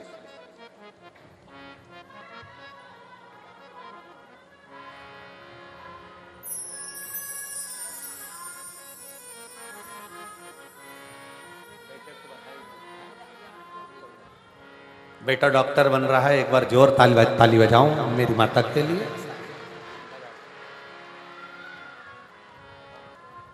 और तेरा ही दिया मैंने खाया पिया है, तेरा शुक्रिया है, तेरा शुक्रिया है। मुझे भोले बाबा ने बहुत दे दिया है, तेरा शुक्रिया है, तेरा शुक्रिया। शिव कथा कर रही है। देवराज ब्राह्मण मरने से पहले, एक्सपायर होने से पहले उसने अपने शरीर का सदुपयोग कर। दवाई एक्सपायर हो उससे पहले खाओ, पानी की बोतल एक्सपायर हो उससे पहले पी लो, और शरीर एक्सपायर हो उससे पहले शिव नाम गा लो। ये मानव की देह का सबसे बड़ा रास्ता।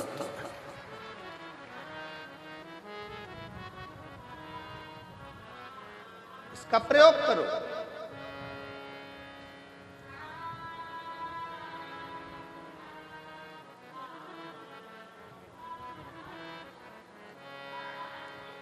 ये किसी काम की खाल नहीं है, ये मनुष्य की शरीर की खाल। शेर मरे तो उसकी खाल काम में आ जाती है, हाथी मरे तो उसकी खाल काम में आ जाती है, बानर मरे तो उसकी खाल काम में आ जाती है, चीता मरे तो उसकी खाल काम में आ जाती है, हिरण मरे तो उसकी खाल काम में आ जाती है। पर मानव ऐसा पाप कर्म कर कर मरता है कि उसकी खाल भी काम में नहीं आती, कि खाल भी काम में नहीं। शरीर का प्रयोग करो। मरने से पहले शिव नाम जपो, शंकर की भक्ति करो, स्मरण करो, भजन करो, कीर्तन करो, मंत्र जाप करो और अपनी लगनता से कर्म। लगनता से।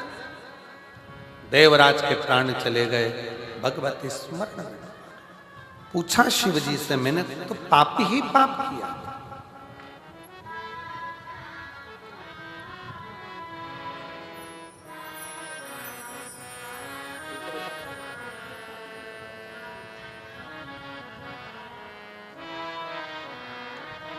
देवराज ने कहा कि मैंने तो अपने जीवन में पाप ही पाप किया, और इतना पाप कर्म करने के बाद भी आज मुझे देवाधिदेव महादेव लेने के लिए आए। स्वयं शिव कहा, मृत्यु के पहले, प्राण छोड़ने के पहले आपने कुछ देर की शिव महापुराण की कथा को धारण कर लिया था, इसलिए परम धाम में परम। और तुम्हारी माता एक लोटा जल चढ़ाने के लिए शिवालय तक जाती रही, शिव के दरबार तक, शंकर भगवान के द्वार तक जाती,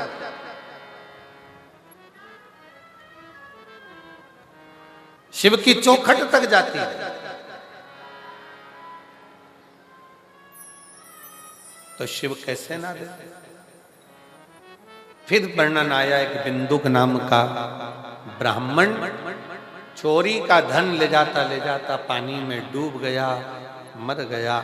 शिव कथा कहती है 3 तरह से मरे हुए व्यक्ति को वैकुंठ का सुख नहीं। पहला, पानी में डूब कर मरा हुआ। दूसरा, सर्प के डसे से मरा हुआ। तीसरा, स्त्री के हाथ से मरा।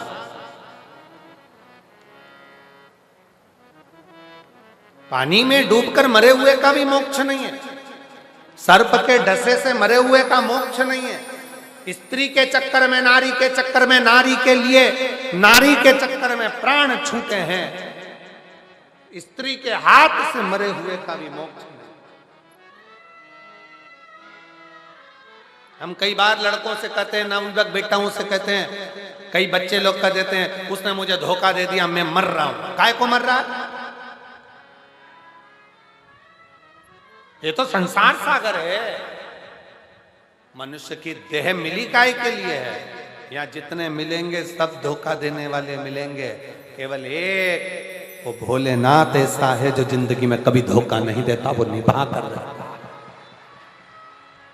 संसार में जन्म लिया है, दुख भी आएगा, कष्ट भी आएगा, परेशानी भी आएगी, तकलीफें भी आएगी, सब कुछ होगा, पर आपकी लगन, आपकी मेहनत, आपका परिश्रम आपको मंजिल तक ले जाएगा।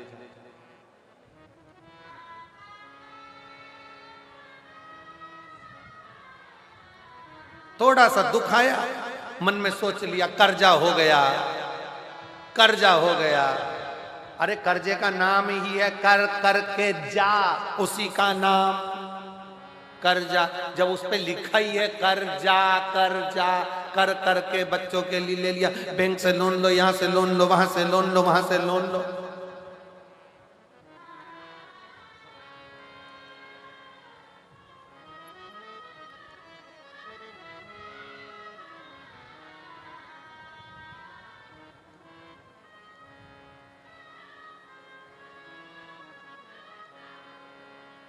जवानी में लोन, बुढ़ापे में अलोम और विलोम, बस यहीं तक की जिंदगी है।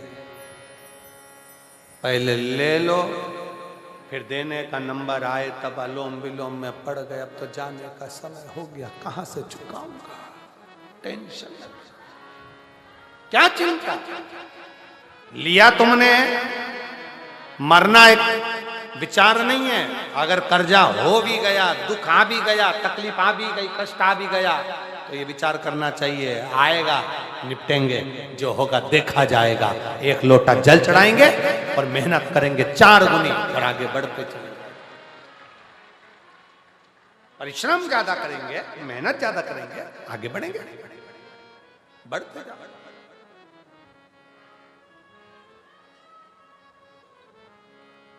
थोड़ा तपना पड़ेगा, तपना।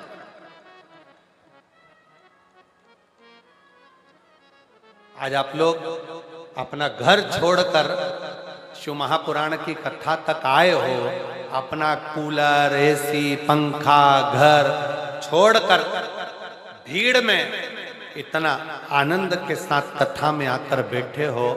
तुम भोलेनाथ की कथा तक गए हो तो एक दिन बाबा भी तो, तुम अपना एसी छोड़कर आए हो, घर छोड़कर आए हो, तो वो भी तो कैलाश छोड़कर तुम्हारे दुख काटने तुम्हारे दरवाजे तक आएगा।